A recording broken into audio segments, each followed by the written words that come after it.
Hello. Good morning. How are you doing, Christine? Good to see you again. I'm good. How are you?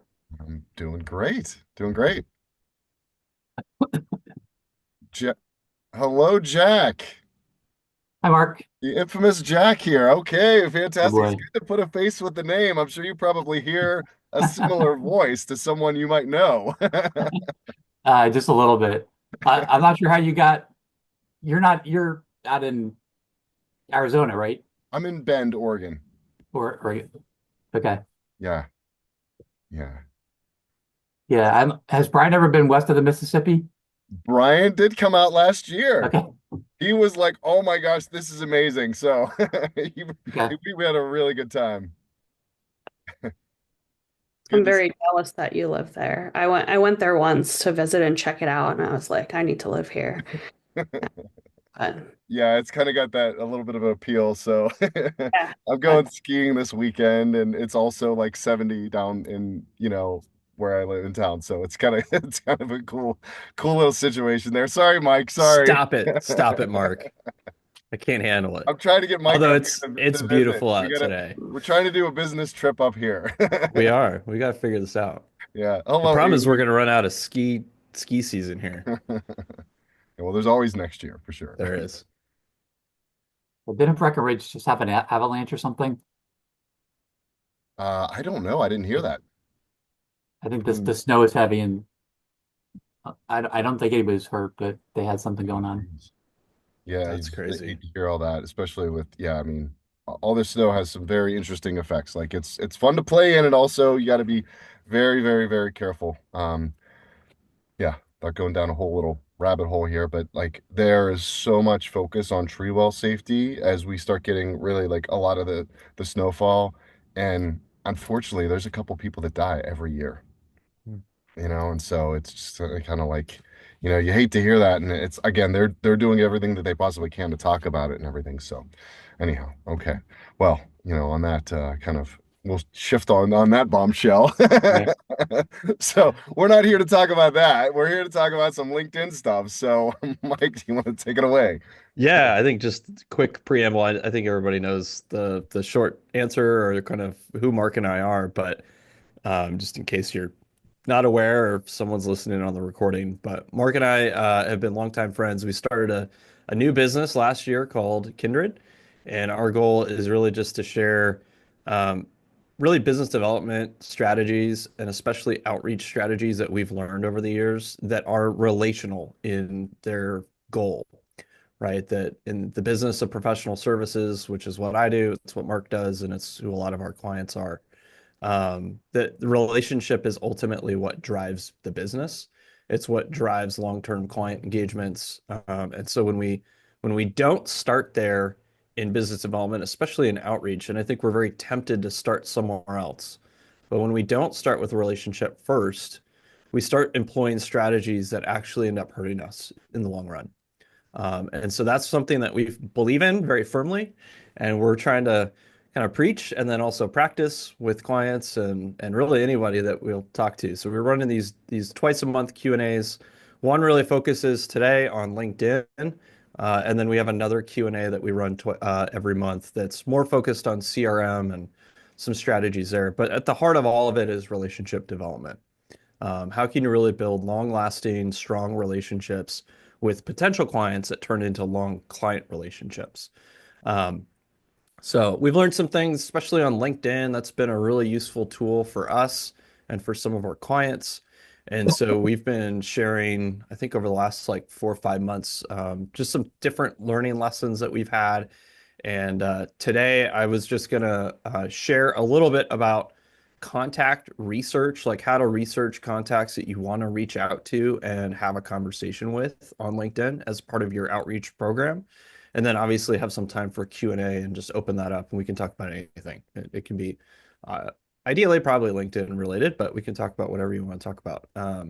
So it doesn't have to be necessarily just the contact research part of it. So I'm going to go ahead and share my screen here, and I think I can do it.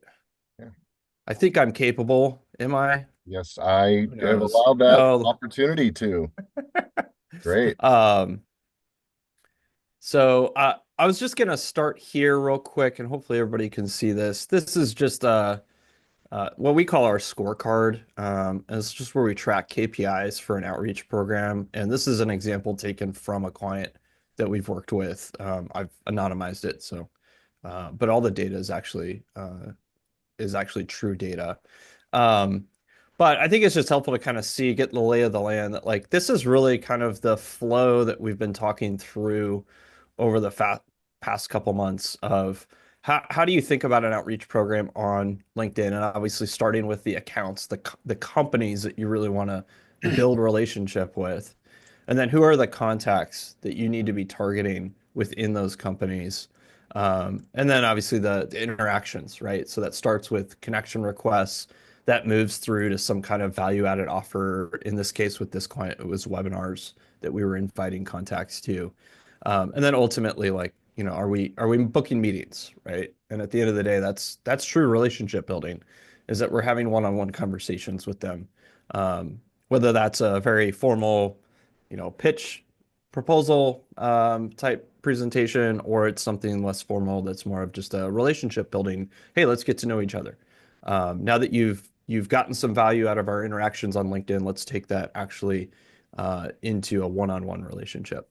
So I'm going to be focusing a little bit today on just targeting contacts. So how do you even find contacts on LinkedIn? How do you know who you should be reaching out to? I think this is one of the really cool aspects of LinkedIn Sales Navigator in particular, is that the data that they have is super rich and it's fairly accurate. So you can use, ZoomInfo, you can use Apollo, you can use all sorts of other tools in order to gather contacts. But one of the things that is really cool about LinkedIn with their contact outreach and researching contacts and saving them is that most of the data is user inputted at the time that it matters, right? So like if they change jobs or they get a promotion, it's probably going to get updated on LinkedIn pretty quickly. There's some exceptions to that. You could probably find some job titles, certain roles within companies where maybe LinkedIn matters a little less. And so they're not on there updating as often. But most people in the professional world do keep their profiles pretty well up to date. And so you can search on a lot of things because of that. And it's probably very accurate data um, because it's all user inputted. You're not relying on some kind of like surveying or other data signals that like a ZoomInfo might be using. And I'm not opposed to ZoomInfo or Apollo or any of those tools. But it's just one of the values that we found for using LinkedIn and being kind of a LinkedIn first approach. So I went ahead and put a search together just to show you what you can do as just an example. So first thing is, As a quick yeah, yeah. aside, just before that, just a show of hands, or if you want to put in the chat, who all is using Sales Navigator currently in your firm? Yeah. No, no. Okay. Yeah, just again, just to kind of give an idea of like some capabilities of what can happen with LinkedIn when with Sales Navigator and kind of that tying, tying that together. So, all right, thank you for that. Yeah. And then, I mean, just a comment even on that. I think my first foray into Sales Navigator was like 6 or 8 years ago. And I really just did not understand. I did not have an outreach strategy. And so Sales Navigator really didn't make sense. And I dropped it. I was like, this just doesn't make sense for me and my firm. Um, and clients that I was talking to about maybe using it. Um, as I've developed an actual outreach strategy, and this is where I was even going to say, before you get into Sales Navigator, I would have really clear who's our ideal client, right? Who are we really wanting to get after? Do we have content that we're putting together for those ideal clients? Do we have any other kinds of offers that we're making for them? What's kind of your overarching strategy for that ideal client? And then getting into Sales Navigator and going, okay, let's see if we can actually use this tool to target that type of person. If you don't have that ideal client persona, this process gets really muddy really quick, and I don't find it to be very effective. So for instance, like I can search based on a lot of criteria within Sales Navigator. In this case, I just put an example together. I have company headcount. So I've basically done a little over 500 through 10,000 plus size companies by employee count that LinkedIn has. So that's based on LinkedIn's numbers. Um, So that gives me kind of a range of size of company, and you could obviously narrow that and get a really tight range. And then I also just went ahead and put in chief financial officer, just kind of making an assumption here. Maybe, if I'm doing this for a client, maybe they're looking for CFOs. They want to connect with them. And then I've targeted geographically to just New York and New Jersey and only the construction industry. So over here, I get a list of real-time results. So if I make any changes in here, like let's say I add Connecticut, um, you'll see an immediate like, oh, we went from 49 contacts to 56 with all these other criteria being the same. And so you can play with that. You can start to kind of see, okay, how targeted or how wide do we want it? Obviously you could do nationwide and get it pretty wide with a lot of these targeting. But now I have actual CFOs who all have updated LinkedIn profiles. And I have some confidence that they are on LinkedIn at some level because they have an updated profile. And I can even see like, oh, some of them I might even have mutual relationships with. And that might be a really easy in for me to start connecting with someone like that. And them seeing like, oh yeah, we have a mutual relationship. I'm willing to accept that connection request. From here, most of the time we're saving these to lists. That's the next step that I would recommend taking is building really clear lists of who you're trying to reach. Maybe putting some of this demographic data in that list title. So a lot of times what I do is I have one list that is my industry list, maybe industry and job title list. And I put all these CFOs in the construction industry into that list. And then I might add them to a second list, which is more of my outreach flow list, which might look like outreach one, which is I need to connect with them. That's the first step. Outreach two might be like the second step, which would be a first message, some kind of entry to a relationship with them. Maybe that's a question.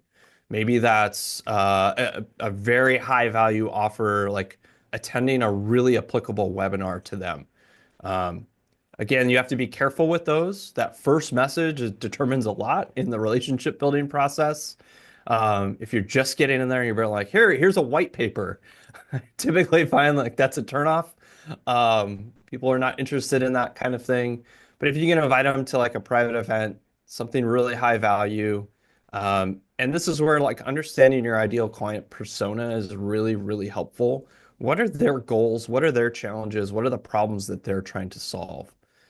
A good example of this would be, when we've done outreach to CEOs, one of the things you start to learn about CEOs is that a portion of their job, their responsibility is to represent their company publicly.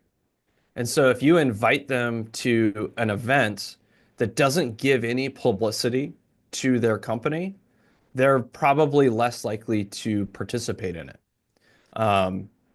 There needs to be some kind of publicity involved. So that's why I love inviting CEOs to podcasts or to like YouTube video shows, like episodes, and coming on and having a conversation. Because now there's a reason for them to be there that is part of their actual role and responsibilities within their company. Now you could go parse out. There's probably other things they're responsible for that you can add value to, but that's just one example. I'll be really clear, very honest. CFOs are hard to get to because their job is very internally focused. It's not externally focused. But you can still reach them if you've got really, really helpful and valuable insights. Maybe share those on a webinar.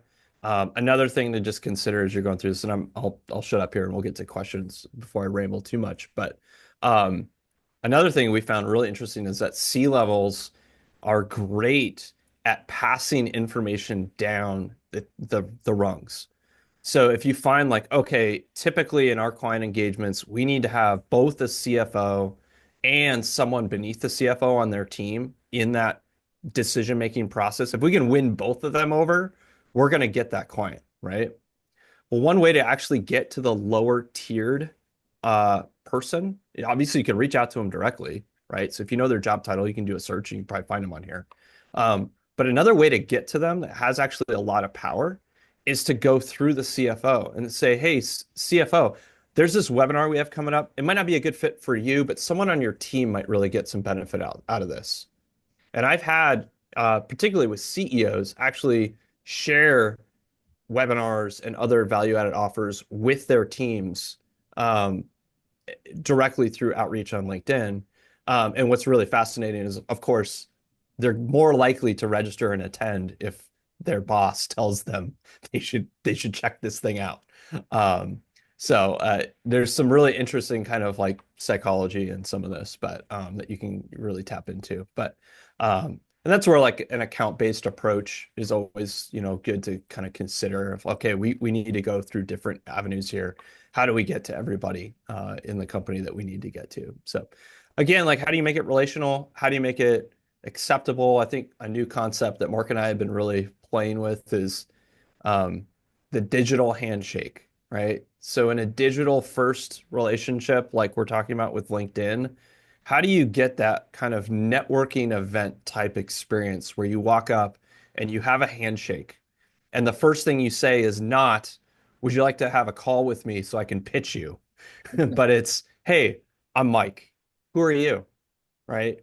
Let's get to know each other. Now, obviously, there's a context within a networking event where everyone's kind of opted in, but I think you can get something that's close to that in a LinkedIn relationship and have it be genuine and authentic and real. I don't think it has to be fake or forced. So I'm going to open it up. I'd love to hear from you guys. What questions do you have? It could be about contact research, it could be about LinkedIn Sales Navigator, maybe something you're working on. I would love to just kind of open the floor. You can talk about whatever you want. Yeah, Mike, I think the only kind of like devil's advocate on this stuff is like I know I get a lot of LinkedIn stuff, and sometimes I don't see the connection, like why somebody's reaching out to me, or if you do connect and then set like instantaneously there's a message saying, Yes. "Hey, next step is this," Yes. and that stuff just feels kind of forced. Because it is forced, right? Like it smells forced because it is. And that's where we found a couple different things that have really helped with that. So our typical, what we're finding is our standard connection requests or, connection acceptance rate is about 35%. And you're not going to get everybody, right? And that's not honestly the goal. One of the great things about Sales Navigator is that you can still message people even if they're not a first degree connection. But ideally, they've accepted that connection request. So there's a few things that we found that are really helpful in that. One is never, ever, ever put a message in your connection request. And a couple things happen with that. I don't, this is a little bit of my own personal bias and my own personal experience, and then applied. We've seen this with multiple clients. It seems to work. But I think when you put a message in, it does not matter what you say. It just is too soon. People are like, I don't know who you are, and therefore your message, even if it's as innocuous as like, would love to connect, it just smells like, well, what's next? Right? It begs this question of like, well, why are they connecting with me? Now they're still going to have that question when you send out a connection request, right? With no message in it. But then there's other signals that they're going to look at. There's two main ones. One is if you have any shared connections, LinkedIn shows that. And that's a really strong tool to use. That's why a lot of times in our outreach programs, we actually go first through the lists and do outreach first to those we have shared connections with. If we're doing that on behalf of a professional or practitioner in the firm, we're doing it on their account. So we're looking for those opportunities that are already there. And what's really cool is that as you get more and more connections within a very targeted industry and set of companies within a geographic region, you build that network so that as you reach out to less and like people that you are quote unquote less connected to, you now have more shared connection opportunities, right? And so the actual like opportunity for them to be like, oh, you're connected now with three. Oh, now you're connected with five people in my industry. Now you're connected with 10. And especially when you're very targeted around a job title within a specific industry, these people all know each other at some level, right? And so you're creating, I mean, as you get networked, you're allowing that network to see that you have connections, and you're building those connections. So that's the first kind of signal. The second signal is your profile itself. So I don't think everyone, I'd say probably the majority of people do not click through to check you out. But if you don't put a message into your connection request, the only other tool things they have to look at to get context, if they're curious at all, is those shared connections and your profile. One piece of your profile is always visible, no matter what, whether they click through or not. And that is your little byline, your little kind of tagline underneath your name. And you can customize that to say whatever you want. It doesn't have to just be your job title. And I highly, highly recommend that that be a place to test different messages that might increase your connection request rate.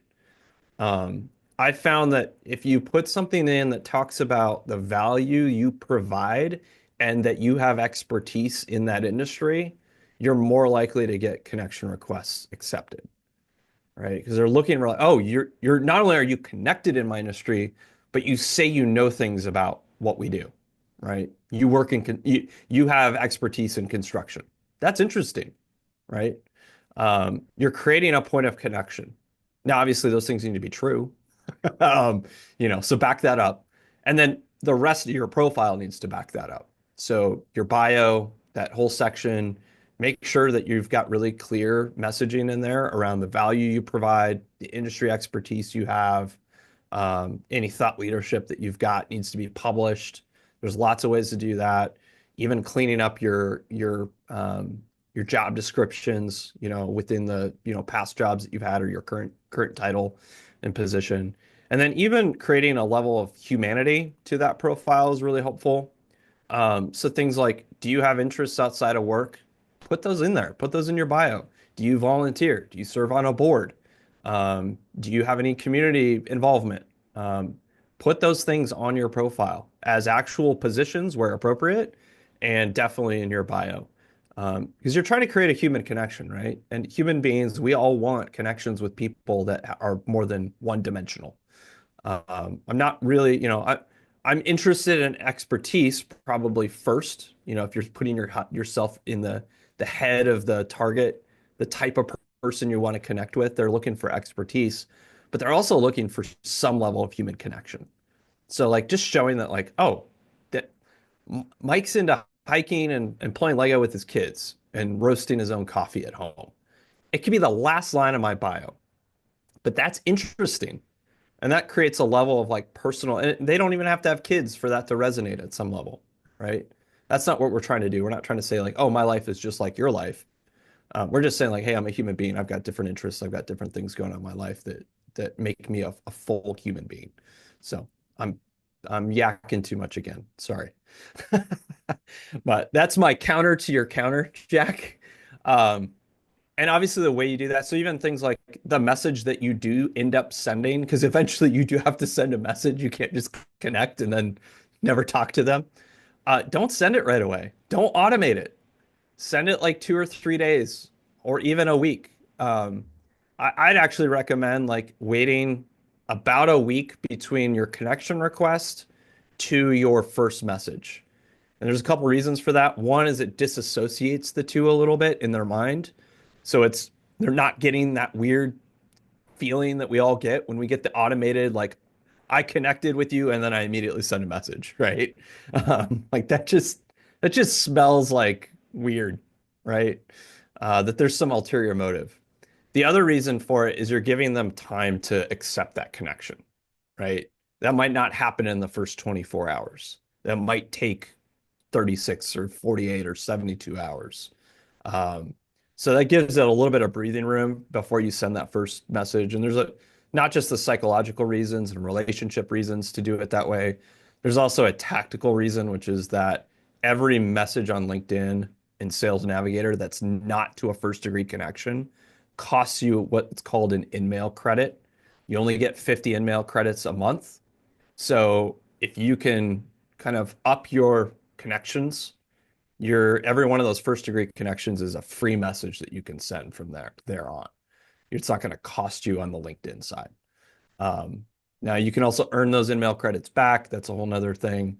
Um, you can if they reply in any kind of way, you earn that email credit back, which is a good reason to not put links in your first message. Uh, Make it a yes or no question. Make it something that they want to respond to in LinkedIn. All right. Now that I've burned probably too much time on that question, Christine, do you have something? I was just going to ask a general question about Sales Navigator. So that's like a separate thing you need to purchase on LinkedIn. Yeah, Sales Navigator is a premium subscription on LinkedIn. It is a LinkedIn product. It is their product. You're paying LinkedIn when you get it. I believe I can never remember. I think they're up to like $150 a month now. So it comes with premium. So Your it's pre one of their premium packages. So you'll need to look if you're already paying for LinkedIn, you're probably paying for either Sales Navigator or their recruitment. Um, they have like a recruiter focused package. They're not the same. So you'll want to do a little bit of research to figure out which one you have. Okay. But if you can get into Sales Navigator and you can see something like this, um, then you're paying for Sales Navigator. Okay. Cool. You wouldn't be able to see any of this if you were not paying. Awesome. And actually, Amy just asked a great question in the chat. So I don't know if you have access to it or if you want me to just read it to you. I'll pop it up here. Okay. Yeah, but I think that's a really good question. I mean, it's the fear of missing out that everyone kind of has. And I know I have a couple different examples, or I have a couple different thoughts, but go ahead, Mike. What do you think? No, I never get this pushback, Amy. Uh, yeah, this is the age old, like every practitioner and it's just professional services. It's like the fear of if I'm too specific, then other people won't buy from me, which is one false. And you can see that proven over and over again. Um, yes, there is a little bit of cost, but this again goes to like if you are targeted in what you're trying to do on LinkedIn, there is less fear to be afraid of losing out because you are really going after one segment. You could always change segments, right? Run it for 6 months or 9 months with this strategy around one industry. And then you could go change your profile and change your strategy of who you're targeting. Just swap out some keywords, right? I don't love that in the fact that like I think it breeds some like someone there could sniff that out and it's going to feel a little awkward. Um, there's a They're time and place. changing. Yeah, if you're constantly changing your tagline with specifically with industry expertise, Yeah. anybody you've connected with from let's say you're going after construction and then later you're going to change it to like I don't know law firms, right? Well, all those people you've connected with on construction are going to be like, well, wait a minute, that's weird. And if all of your content changes, like maybe you're doing a lot of publishing, um, there's probably a way to make that strategic and make those dots connect. But that is where like you get a ton of value, and this goes to more of like firm-wide strategy, right? Of having individuals who are specialists in one industry and going really deep in that industry and they build that credibility over time. And if you have another industry as a firm you want to get to, you need to have another practitioner who goes after that industry.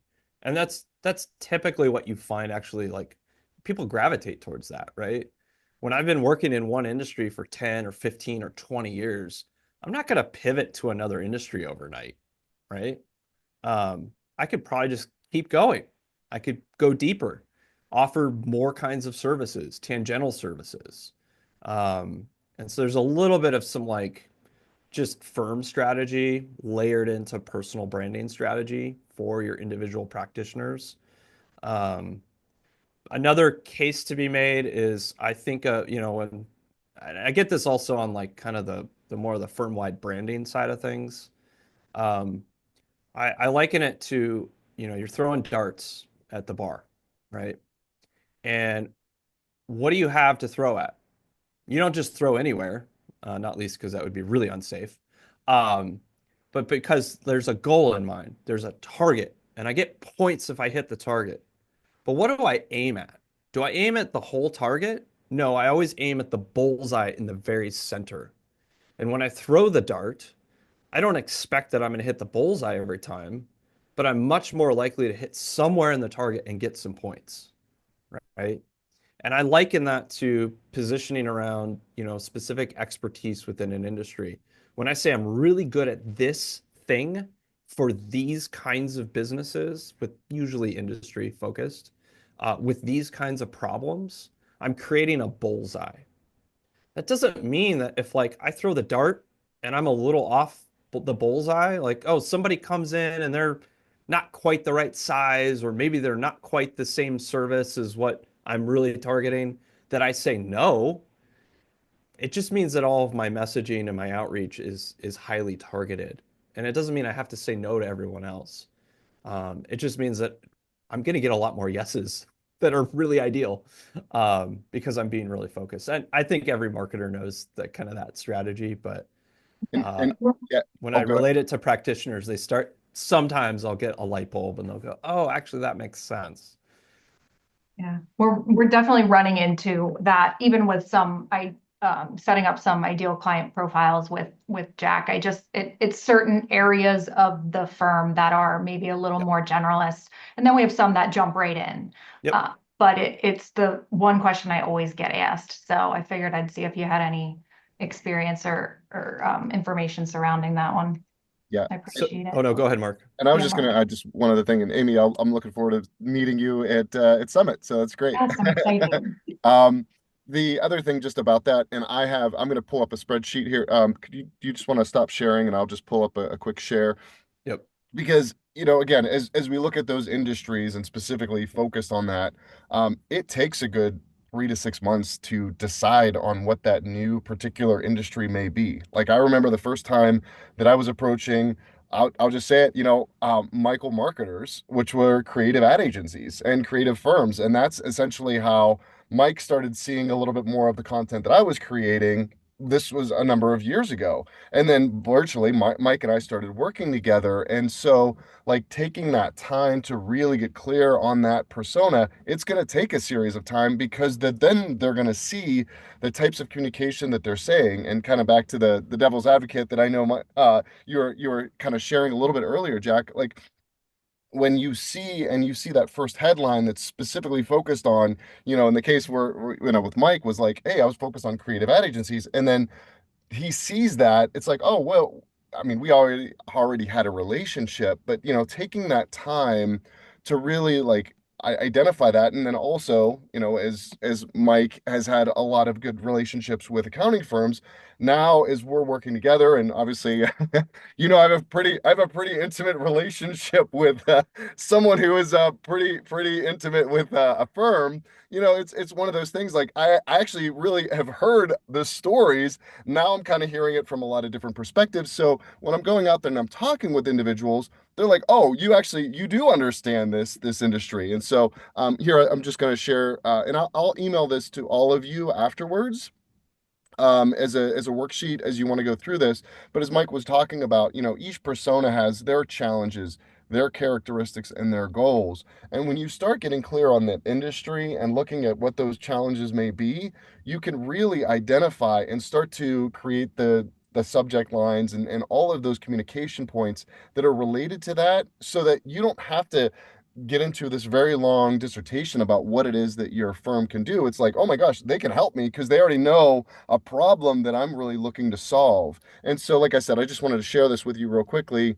And again, there's any chance, if there's ever a time that you'd like to talk a little bit further about it, feel free, but I wanted to kind of just include that because that kind of ties in everything together in a way Yeah. that really isolates a lot of the questions that were brought up today. Yeah, no, definitely. Thank you. I appreciate it. One final comment, I think, on that kind of issue, Amy, of pushback, right, on positioning, like individual kind of brand level, like or personal brand level positioning. If you can't get it as specific as industry, problem, and service, then like if the industry is the issue, like, oh, I work in like 3 or 4 industries, I don't want to be pigeonholed. I got a lot of clients all over the place and I don't want to like offend them or make them ask questions. Then I would start looking at like, okay, is there a particular service offering that you're like exceptionally good at? Is there a broader category of industry that you feel comfortable? Like maybe it's like, hey, we can't go as tight as construction, but we could say AEC, we could say architectural engineering and construction, right? Or something as broad as like B2B versus B2C companies, right? Or just starting to slice it in different ways, or regional expertise, a certain size business, certain stage of business. I would just start kind of going through my list of like, how do you position, right? What Yep. are the categories of positioning? And we might not be as tight as like that really, really tight bullseye that we all want, but maybe let's say if we can get it like one or two concentric circles tighter on that target. So at least we've got a little bit more of a definition of what we're trying to go after. And then that's how I would update the profile. I would say, all right, if we can get that tight, if we're willing to all say that, and that's not too much risk, then let's go that tight, And I would say, where's their comfortability? Where could you kind of push them a little bit? Let's get a little bit tighter. You okay with that? All right, we're gonna do it. We update the Yeah. profile. And I think what I find over time is that when you kind of make the case for going a little tighter and they see the value that comes out of that, they're more willing to get like tighter still in time. The other thing that happens too is like when you start being focused in your outreach, you're building their network and expertise around that level of industry or size company or even geographic region and kind of putting those all together. And so it starts to flywheel, right? Where they're building a network within that industry, they're building expertise, they're getting more and more clients in that industry. So the initial like, oh, I have all these clients in all these different industries. Well, I bet in 3 years, if we're targeted, you'll be in like one or two industries because that's where you're naturally going to go in kind of this type of approach where we are being focused. Doesn't have to mean you have to go fire all your other clients. I would never argue that. Maybe a couple of them. Well, yeah. A little bit of cleanup, but yeah. I'm Yeah. sorry. I've got to jump. I've got another call I got to Yeah. get on. Well, But yeah. Well, yeah. thank you all for joining. We'll have a chance I'll send out the one sheet I just went over, and then a recording too of this if you'd like to. We just leave this unlisted. We don't post like we have it on YouTube, but it's just unlisted so that we can share it for those that weren't maybe able to join that did sign up. So, all right, thanks for joining, and we'll be doing this again next month. Yep. Thanks. See y'all. All right, thank you. Thank you. All right, See ya. bye now.